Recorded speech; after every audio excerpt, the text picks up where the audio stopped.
এখানে একটি হাতা কাটিং করব। এর জন্য 15 ইঞ্চি লম্বা করে একটা কাপড় নিয়েছি আর ভাঁজ করে নিয়েছি। এটা চওড়া নিয়েছে 4 ইঞ্চি। এবার এই কাপড়টার মাঝ বরাবর আমি দাগ করে নিচ্ছি। দাগ করা হয়ে গেলে আমি এখানে 3টা কুচি বসাবো। তো তার জন্য এইভাবে ধরে 3টা কুচি দিয়ে নিচ্ছি। এই যে নিলাম, এখন সেলাই করে নিব। তো সেলাই করা শেষ।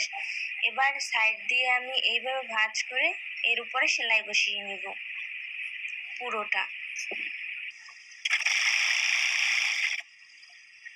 এবার কাপড়টা ভাঁজ করে নিলাম আর এখন হাতার মাপটা নেব। তো আমি এই জামা থেকে হাতার মাপটা নেব। জামার বগলে যে মাপটা আছে আমি সেইভাবে হাতার মাপটা নেব। তো এই হাতার উপরে জামার বগলের মাপটা আমি এইভাবে বসিয়ে দাগ করে নিলাম। এইভাবে হাতা কাটলে হাতা পারফেক্টভাবে বসে।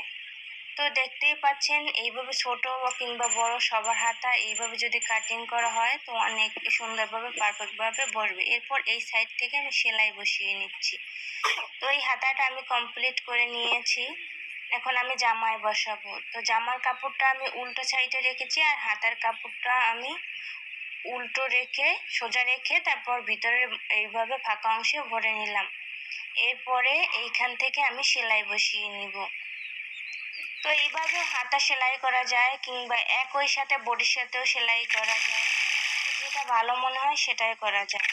তো এখানে আমি ডাবল সেলাই করে নিলাম, আর সিঙ্গেল সেলাই দিলে ছুটে যাওয়ার সম্ভাবনা আছে।